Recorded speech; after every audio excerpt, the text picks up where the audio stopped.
Turkestan کے ایک شہر کا نام ہے فراب۔ بہت مدت گزری۔ اس شہر کے ایک محلے میں ایک بہت ہی غریب لڑکا رہتا تھا جسے علم حاصل کرنے کا بے حد شوق تھا۔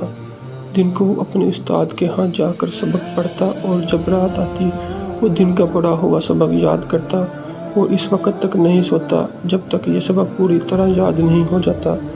اس کی چارپائی کے سرہانے مٹی کا ایک دیا جلتا رہتا تھا۔ اسی دیے کی روشنی میں وہ رات کے 2 بجے تک پوری کتاب پڑھ لیتا اور بعض اوقات ساری رات ہی پڑھنے میں گزر جاتی۔ ایک رات کا ذکر ہے، وہ اپنی چارپائی پر بیٹھا پوری توجہ اور انہماک سے کسی کتاب کا مطالعہ کر رہا تھا کہ دیے کی روشنی مدھم ہونے لگی۔ اس نے بتی کو اونچا کیا۔ روشنی ہوئی تو ضرور مگر بہت جلد ختم ہو گئی۔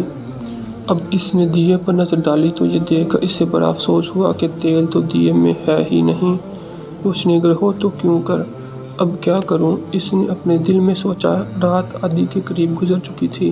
شہر کی دکانیں بند ہو چکی تھیں اور اگر وہ کھلی بھی ہوتی تو لڑکے کو کچھ فائدہ نہ ہوتا کیونکہ اس کے پاس تیل خریدنے کے لیے بھی پیسے نہیں تھے۔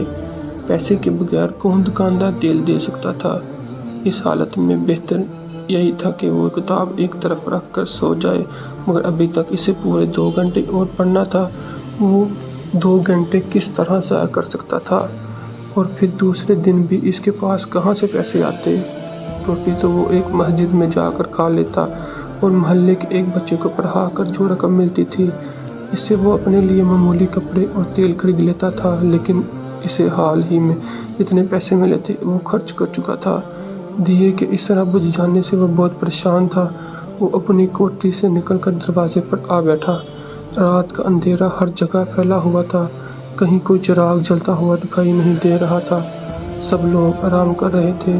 اتنے میں اس کی نظر روشنی کی ایک ننھی سی لکیر پر پڑی جو شاید دور کسی دیوار پر دکھائی دے رہی تھی۔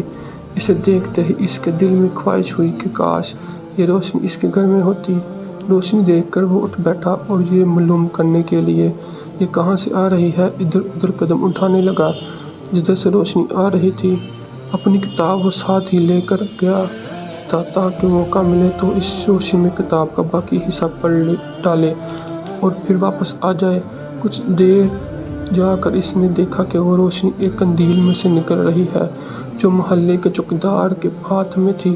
اس نے چوکیدار سے بڑے ادب سے کہا، جناب اگر آپ اجازت دیں تو میں قندیل کی روشنی میں پڑھ لوں۔ چوکیدار ایک نیک آدمی تھا۔ وہ سمجھ گیا کہ یہ غریب لڑکا طالب علم ہے، اس کے پاس تیل خریدنے کے پیسے نہیں ہیں۔ وہ بولا، ہاں بیٹا پڑھ لے، میں تھوڑی دیر یہاں بیٹھوں گا۔ یہاں بیٹھ جا۔ لڑکا کتاب پڑھنے لگا۔ اب مشکل ہی تھی کہ چوکیدار ایک ہی جگہ زیادہ دیر تک بیٹھ سکتا تھا، اس لیے کہنے لگا، بیٹا اب تم گھر جاؤ اور سو جاؤ، مجھے آگے جانا ہے۔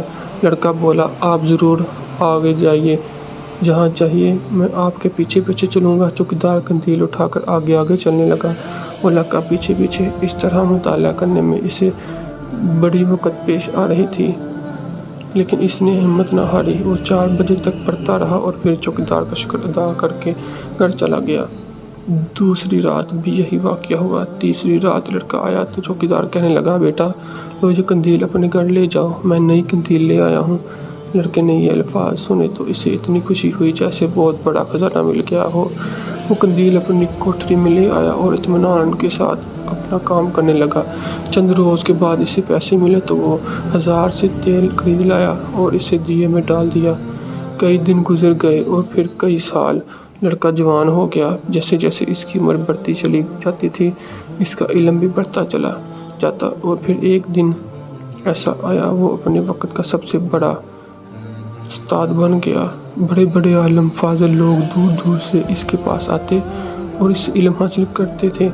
وہ علم کا ایک ایسا دریا بن گیا جسے علم کے پیاسے اپنی پیاس بجھاتے رہتے تھے۔